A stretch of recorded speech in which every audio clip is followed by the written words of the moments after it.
నమస్తే. Welcome to unfiltered. 2026-27 ఆర్థిక సంవత్సరానికి గాను కేంద్ర బడ్జెట్‌ను ప్రవేశపెట్టారు. సామాన్యుల నుంచి వీవీఐపీల వరకు అందరూ కూడా ఆసక్తిగా ఎదురు చూసేటువంటి బడ్జెట్ ప్రతి సంవత్సరం జరిగేది. మరి వివిధ రంగాలకు సంబంధించినటువంటి నిపుణులు, అలాగే ప్రముఖుల నుంచి మనం అభిప్రాయాలు తీసుకుంటూ ఉన్నాం. ఈ బడ్జెట్ ఓవరాల్‌గా ఎలా ఉంది? ఏ పర్స్పెక్టివ్‌లో దీన్ని రూపొందించారు? దీనికి సంబంధించి మనతో మాట్లాడడానికి లోక్సత్తా వ్యవస్థాపక అధ్యక్షులు జయప్రకాష్ నారాయణ గారు అందుబాటులో ఉన్నారు. వారితో మాట్లాడదాం. జేపీ గారు నమస్తే అండి. నమస్తే రాజు. జేపీ గారు, మామూలుగా ప్రతి ఏటా మనం బడ్జెట్ ప్రసంగం వింటూ ఉంటాం. ఈ ఏడాది కూడా మనం విన్నాం. కాస్త భిన్నంగా ఉన్నట్టు కనిపించింది. అంటే రంగాల వారీగా కేటాయింపులు ఎక్కువగా చూస్తూ ఉంటాం. రాష్ట్రాల ప్రస్తావన ఎక్కువ ఉంటుంది. కానీ ఈసారి కాస్త దానికి దూరంగా ఉన్నట్టుగా అనిపించింది. ముందు మీ ఇనిషియల్ మీరు ఊహించినట్టుగానే బడ్జెట్ ఉందా? ఒక సామాన్యుడికి ఏం కావాలో అదే ఉందా ఇవాల్టి బడ్జెట్‌లో? మీ ఇనిషియల్ రిమార్క్స్. రాజు, ఇందాక మీరు అన్నారు ఉత్కంఠభరితంగా చూస్తున్నాము, ఆసక్తితో చూస్తున్నామని. నిజానికి బడ్జెట్ చాలా బోరింగ్గా ఉండాలి, సాదాసీదాగా ఉండాలి. బడ్జెట్ ఏమిటి? గవర్నమెంట్ పద్దులు, ఆదాయం ఏమిటి, ఖర్చు ఏమిటి, ఎలా పెడుతున్నారు, పొదుపు చేస్తున్నారు లేదా అని చెప్పని. కాబట్టి ఎంత ఆర్భాటం తక్కువ ఉంటే అంత మంచి బడ్జెట్ నా దృష్టిలో. ఇది ఆర్భాటం లేని బడ్జెట్, తాత్కాలిక ఆకర్షణలు కాకుండా దీర్ఘకాలిక అభివృద్ధి కోసం వేసే బడ్జెట్. ప్రధానంగా మనం చూడాల్సింది ఏంటంటే, ముందు మన పిల్లల మీద అప్పుల భారాన్ని పెంచుతున్నారా? రెండోది చూడవలసింది, పెట్టే ఖర్చు రేపు పొద్దున మన పిల్లలకు పనికొచ్చేట్టుగా, ఆర్థికాభివృద్ధి వచ్చేట్టుగా, ఉపాధి కలిగేట్టుగా, ఆదాయాలు పెరిగేట్టుగా ఉంటుందా, తాత్కాలికంగా తినేసేదా? ఈ రెండు కీలకమైన అంశాలు. ఈ రెండు విషయాల్లో ఆర్థిక మంత్రికి ఫస్ట్ మార్కులు ఇవ్వచ్చు. ఎందుకంటే ఒక 4-5 ఏళ్ల క్రితం ఈ కోవిడ్ కారణంగా స్థూల జాతీయ ఉత్పత్తిలో 9.2% మనం అప్పులు చేస్తున్నాం. ఫిస్కల్ డెఫిసిట్ అంటే ద్రవ్య లోటు. అంటే ఆదాయం కంటే ఖర్చు ఎంత ఎక్కువ అంటే 9.2%. సంవత్సర ఆదాయంలో 9.2%. ఎలా పూడుతున్నది?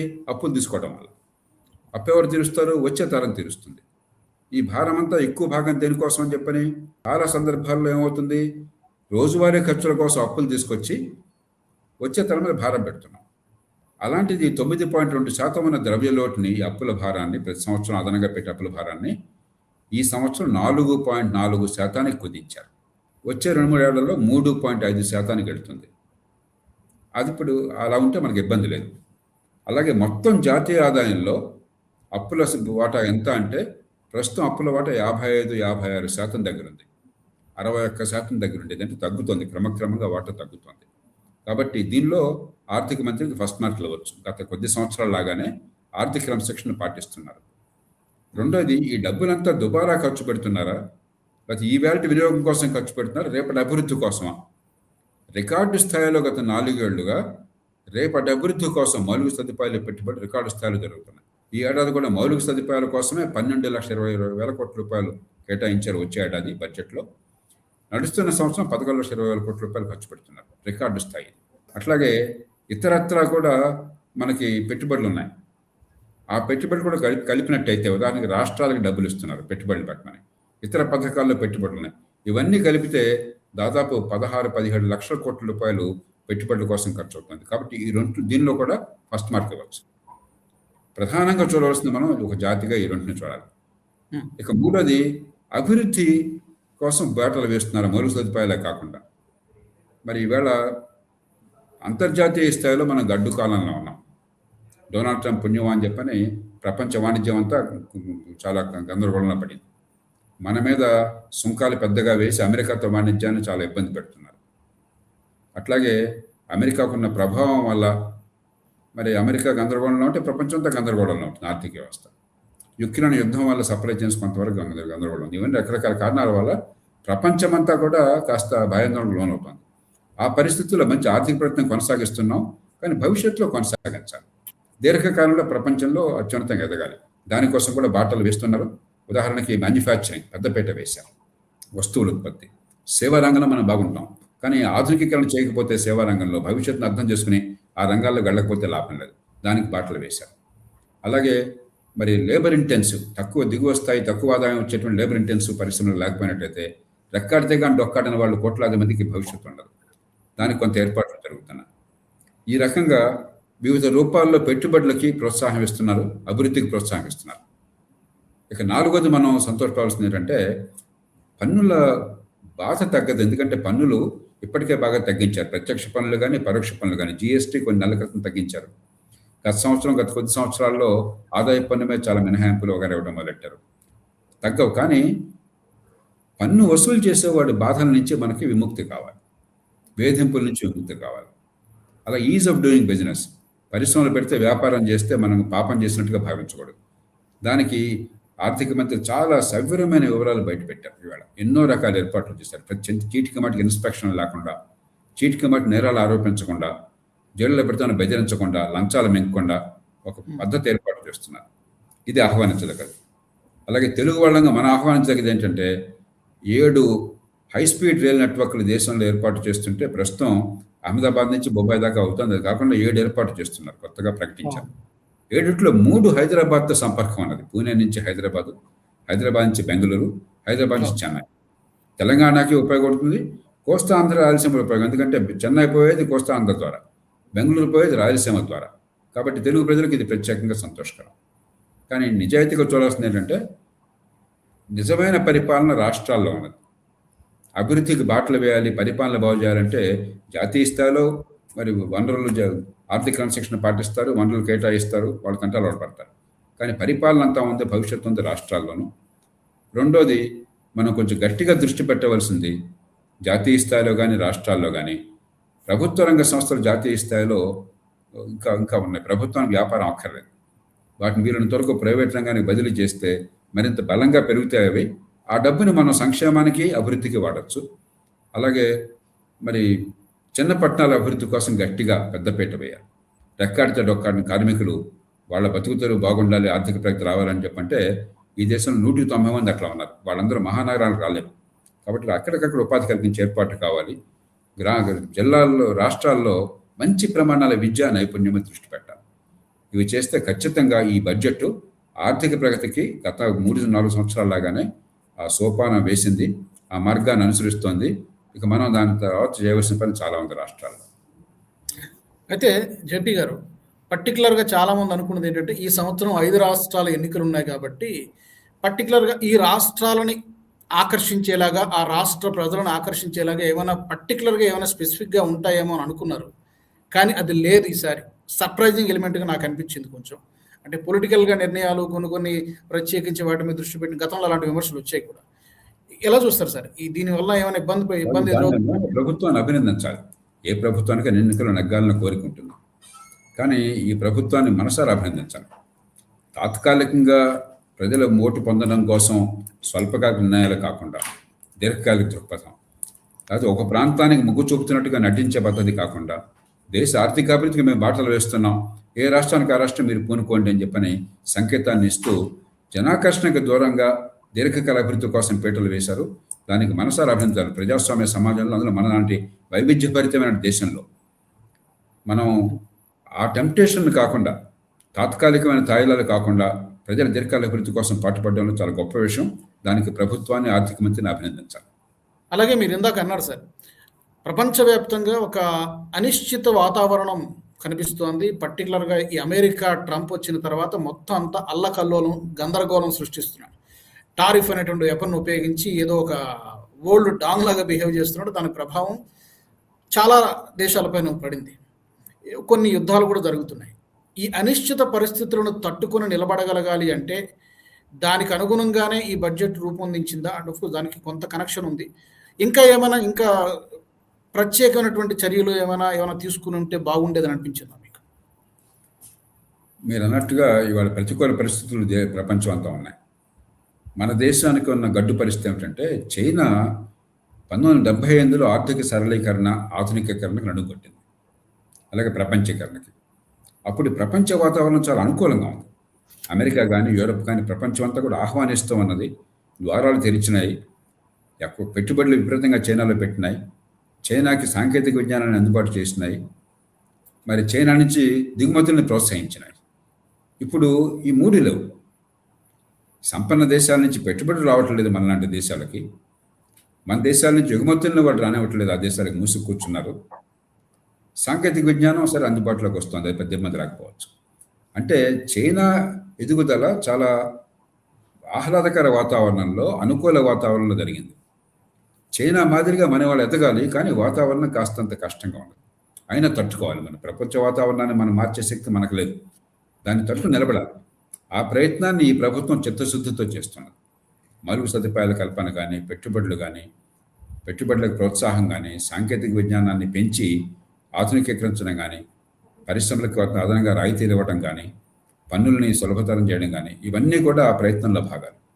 కానీ నేను ఇందాక చెప్పినట్టుగా ప్రభుత్వం తన పని తాను చేస్తుంది, కానీ ఆ నైపుణ్యాన్ని మనం పెంచుకునే ప్రయత్నం రాష్ట్రాల్లో జరగాలి.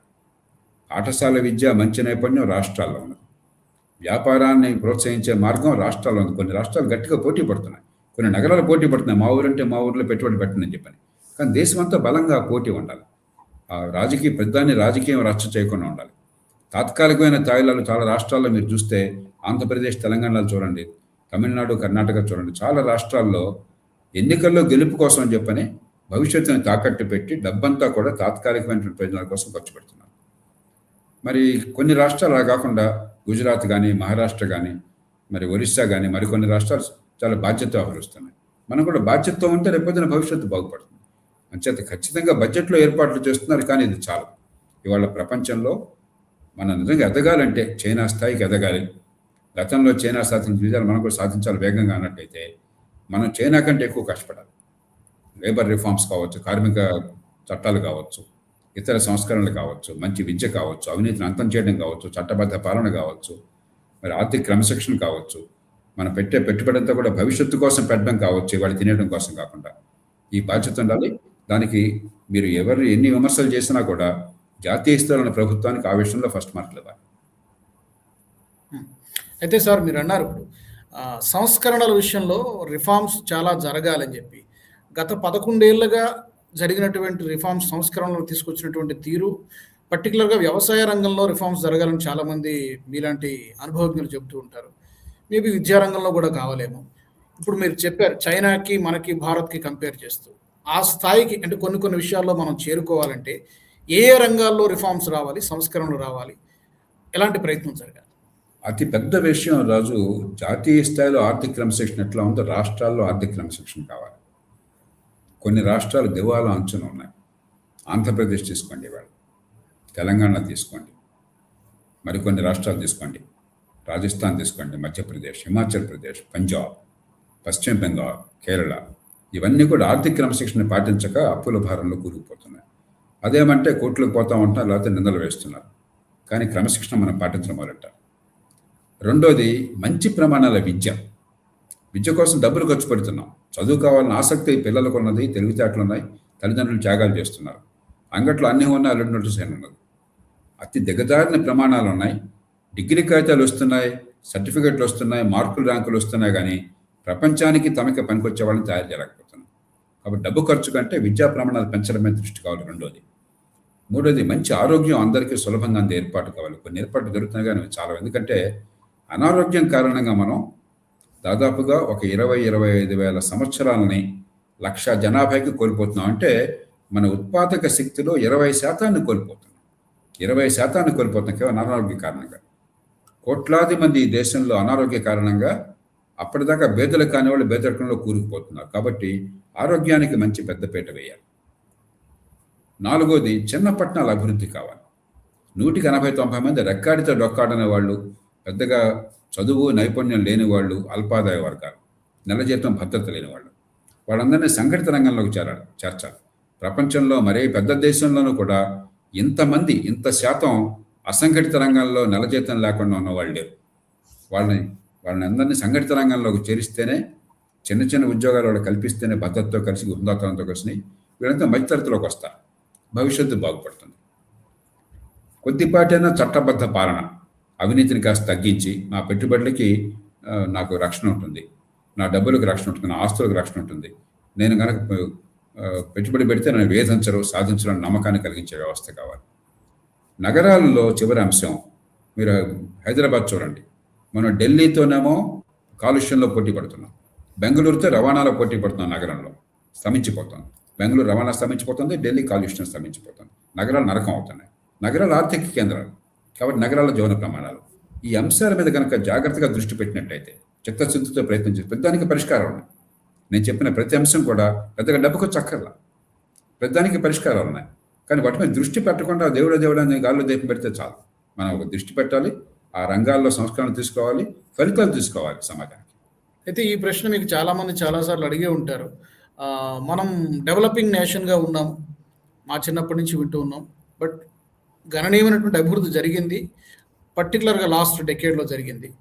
డెవలపింగ్ నుంచి ఈ డెవలప్డ్ నేషన్గా అభివృద్ధి చెందుతున్నటువంటి దేశం నుంచి చెందినటువంటి డెవలప్డ్ నేషన్గా ఎదగడానికి మనకి ఇంకా ఎన్నాళ్ళ టైం పడుతుందని మీరు అనుకుంటున్నారు?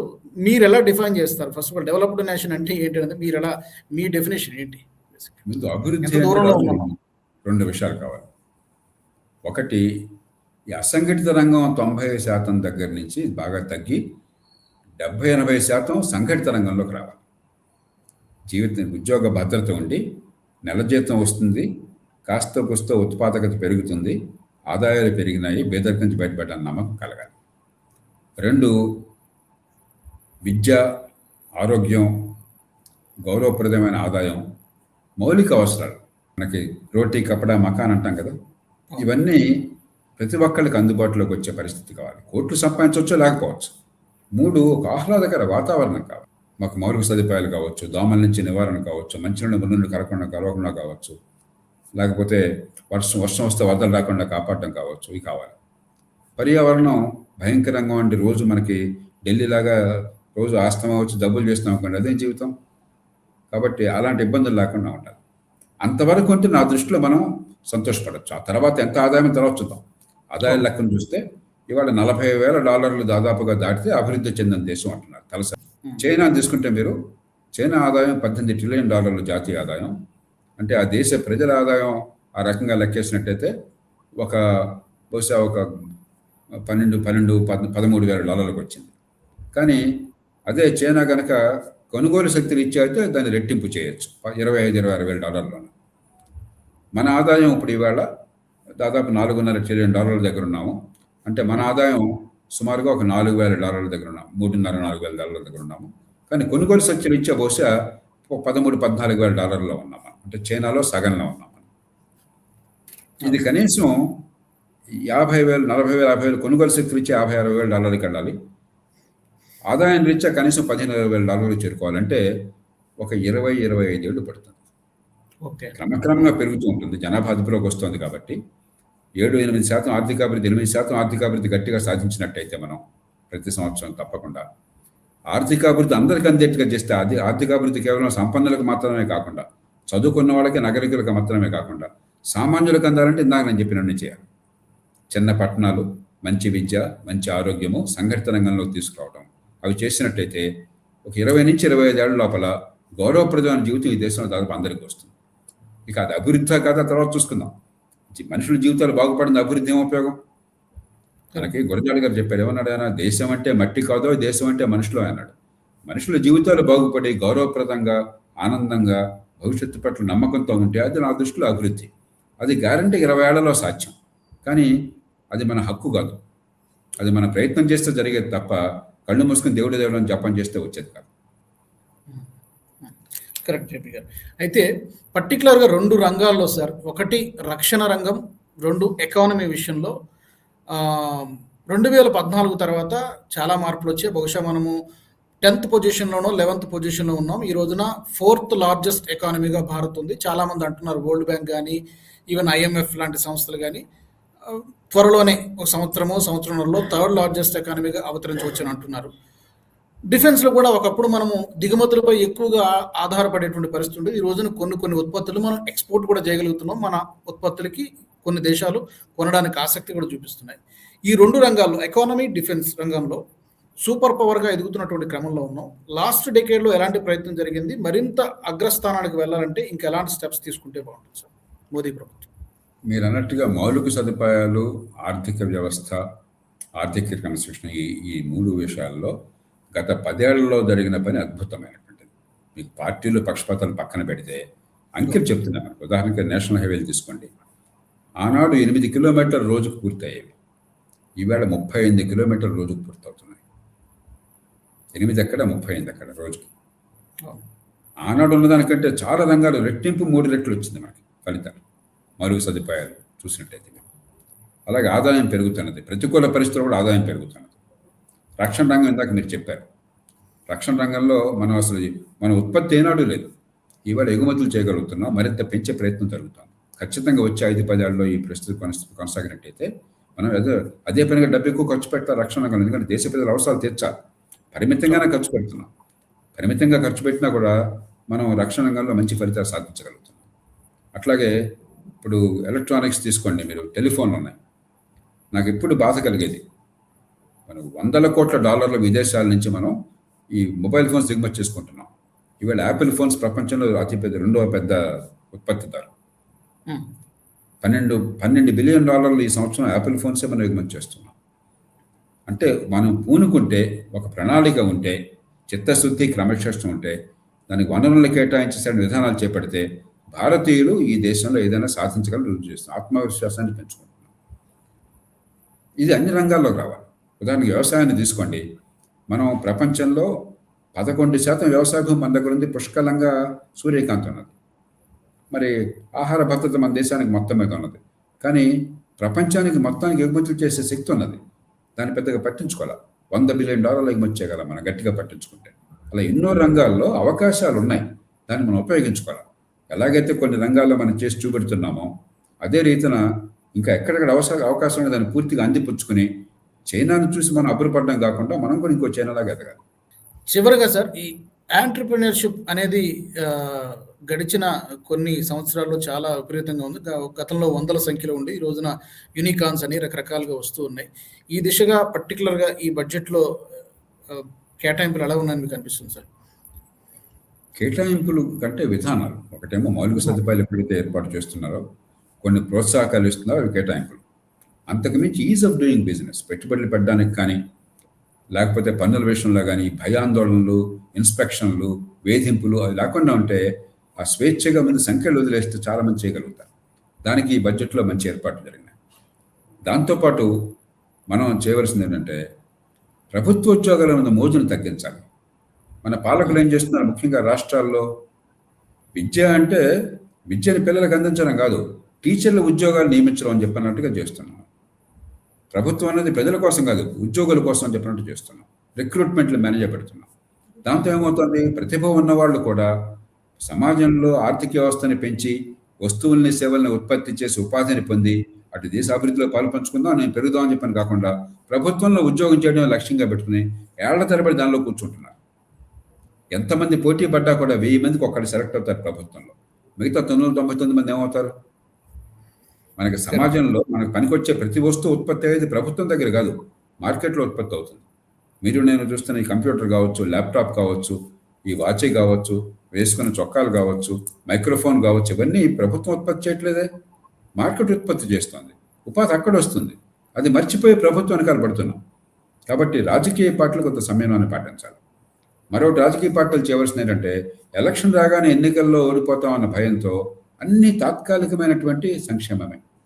నిజమే, పేద దేశంలో సంక్షేమం అవసరం, కానీ దానికి కొన్ని పరిమితులు ఉండాలి. ఎక్కువ భాగం అభివృద్ధి కోసం, మౌలిక సదుపాయాల కోసం, మీరు చెప్పినట్టుగా ఎంటర్‌ప్రెన్యూర్‌షిప్‌ని పెంచడం కోసం, పెట్టుబడులు పెంచడం కోసం, అంటే ఆర్థిక అభివృద్ధి పెరగడం కోసం, వస్తువులు సేవల ఉత్పత్తి పెరగడం కోసం, దాని ద్వారా ఉపాధి కల్పన రావడం కోసం, ఆదాయాలు పెరగడం కోసం చేయాలి. అంతేగాని తాత్కాలికంగా ఈ పూట మనం తిండి పెడితే రేపు పొద్దున మళ్ళీ పరగడిపే. కాబట్టి కొంత సమయం మనం కావాలి. ఆర్థిక క్రమశిక్షణ ఓ పక్కన కావాలి, విద్యని పెంచడం మరో పక్కన కావాలి, మంచి ప్రమాణాల విద్య నైపుణ్యాన్ని పెంచడం కావాలి. ప్రభుత్వోద్యోగాల వెంపర్లాట కాకుండా మార్కెట్లో పాల్గొని పోటీకి తట్టుకొని సృజనశక్తితో మీరు ఉత్పత్తిని సాధించండి, గౌరవాన్ని పెంచాలని చెప్పి సంకేతాన్ని మనం ఇవ్వాలి. దానికి తగ్గట్టుగా పరిపాలన వాతావరణం ఉంటే భారతీయులు ఎక్కడైనా నెక్కొస్తారు.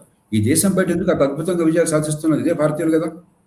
ఇతర దేశాలు ఎక్కడికి పోయినా కూడా ఈస్ట్ ఆఫ్రికా వెళ్ళండి, కెన్యా వెళ్ళండి, యుగాండా వెళ్ళండి, లేకపోతే అమెరికా పోండి, మరో దేశం పోండి, ఎక్కడికి వెళ్ళినా భారతీయులు రాణిస్తున్నారు. మనకు ఆ సహజమైన లక్షణం ఉన్నది, కష్టపడే తత్వం ఉన్నది, పోటీకి తట్టుకునే శక్తి ఉన్నది, సంపాదించాలన్న కోరిక ఉన్నది, ఎదగాలన్న కోరిక ఉన్నది. కానీ దానికి వాతావరణం ఏర్పాటు చేస్తే మనం ఈ దేశంలో ఎదగలం. చాలా చాలా బాగా వివరించారు జేపీ గారు. చాలా చాలా ధన్యవాదాలు. మీరు అన్నట్టుగా ఆర్థిక రంగము, రక్షణ రంగంతో పాటు మిగిలిన అన్ని రంగాలలో కూడా భారత్ మరింత వేగంగా ముందుకెళ్ళాలి. ఈ దూకుడు మరింత పెంచాలి. సూపర్ పవర్గా ఎదగాలని మనం మనస్ఫూర్తిగా కోరుకుందాం sir. Thank you very much JP గారు, ధన్యవాదాలు. మరి మా ప్రేక్షకులు కూడా ఈ అంశానికి సంబంధించి మీ ఫీడ్బ్యాక్ని, మీ అభిప్రాయాలను తప్పకుండా కామెంట్ సెక్షన్లో తెలియచేయండి. భారత్ సూపర్ పవర్గా ఎదగాలి అంటే, ఇప్పుడున్నటువంటి స్థాయి కంటే ఇంకా ఎదగాలి, ఇంకా వేగంగా అడుగులు ముందుకు పడాలంటే ఏం చేస్తే బాగుంటుంది, ఎలాంటి పాలసీస్ని తీసుకొస్తే బాగుంటుంది, మోదీ సర్కార్ ఇంకా ఏం చేయాలి, ఎలాంటి అడుగులు వేయాలి, తప్పకుండా మీ ఫీడ్బ్యాక్ కామెంట్స్ రూపంలో మరొక ఎపిసోడ్లో మళ్ళీ కలుసుకుందాం. జై హింద్, జై భారత్. ఈ వీడియో మీకు నచ్చినట్టయితే లైక్ చేయండి, 10 మందికి షేర్ చేయండి. అలాగే కామెంట్ల రూపంలో మీ అభిప్రాయాలను మాతో పంచుకోండి. Nationalist hub group of channels ను సబ్స్క్రైబ్ చేసుకుని తెలుగునాట జాతీయవాద జర్నలిజాన్ని ప్రోత్సహించండి. ఈ వీడియో కింద ఉన్న బెల్ ఐకాన్ పై క్లిక్ చేయడం మర్చిపోవద్దు.